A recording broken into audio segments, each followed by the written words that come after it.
Well, you know, today there's so much to do in Rehoboth Beach that you just can't do it all in one day. But, you know, there was a time when there were very few shops and restaurants, and the biggest form of entertainment was to attend an auction. Joining us today to tell us more is Mauria Stein, owner of Stuart Kingston on the boardwalk in Rehoboth Beach. Thank you for joining us this afternoon. You're welcome. Thank you. So Stuart Kingston does a lot of different things nowadays, but it started off as just an auction house, right? Correct. When my grandfather came to Rehoboth in 1929 and set up shop at our property on the boardwalk, basically what he did was he set up a full auction house for entertainment purposes, and because there wasn't much to do in Rehoboth at the time, after dinner everyone would come over and they'd bring their children and they would bid, and it would just be a good time. It was a big form of entertainment. It was. And they actually did it on the boardwalk? We did. We actually had the boardwalk used to be much larger, so you could actually set up all the chairs and do the whole thing outside. And so we would do that as well. So Mauria, I have to admit I've never been to an auction before, so tell me, how does it work? How do I bid at an auction? Well, basically what you do, you come to our auction house and you can register, and you can bid live during the sale. If you can't bid live, I'll let people come and preview early. Then you can either set up for phone bidding, or you can leave an absentee bid, which basically you put your max on what you'd like to bid on a particular item, and we bid for you. Oh, okay. So you don't even have to be there. You don't even have to be there. So over the years, you've seen some really unique pieces, haven't you? Correct. Tell us about some of them. Well, for instance, I sold a desk that came from the Grand Exhibition of 1877 from England to Philadelphia. The desk was purchased by a gentleman who was the president of Esso, which later became Exxon. It was basically a library table desk, Wedgwood plaques, beautiful inlay. His great niece inherited the piece, and then I got it to sell it. The day of the auction, it was one of the biggest snowstorms, and two gentlemen flew over from London to bid on the desk. They had been rerouted all over Maryland and Delaware and Virginia. I finally got to Rehoboth at 4 a.m. To bid on this desk. We had people from all over the world bidding. The desk started at $5,000 and it got up as high as $100,000. Wow, so that's amazing. That was pretty cool. And you found things in estates, in people's houses, in the attics that they don't even know they have? Correct. There was one time I was picking up a home in Seaford, Delaware. It was an old manor home. There was no air conditioning. It was about 100 degrees out.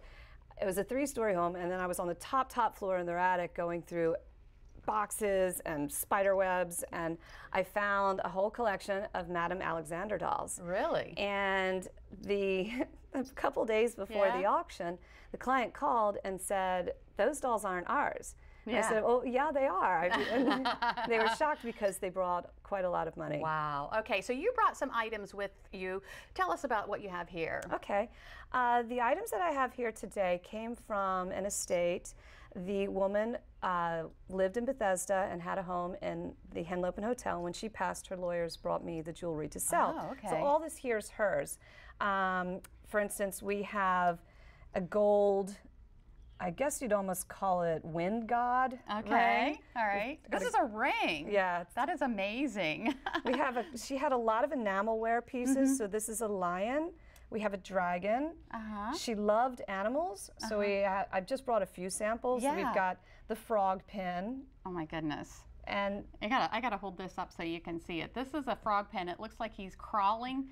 If you wore it, it looks like he's crawling up your blouse or whatever you're wearing it on. Isn't that neat? I know a lot of people would like that. And then some other rings here. This is green onyx, and again another lion.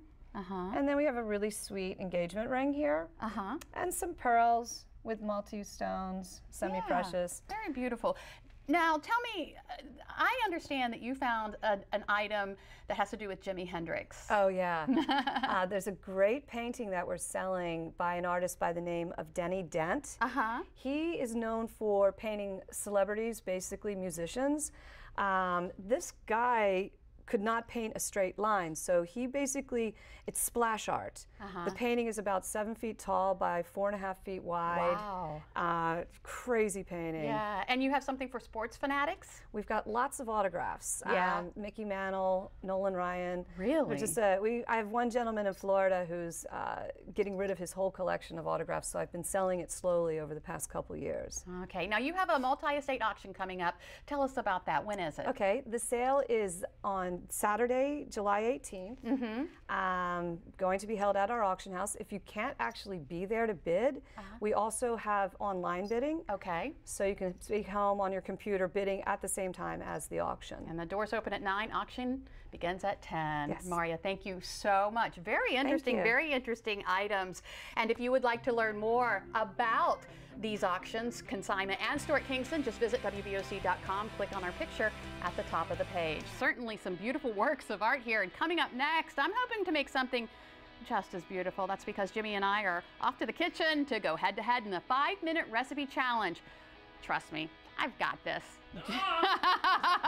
DelmarvaLife, we'll be right back.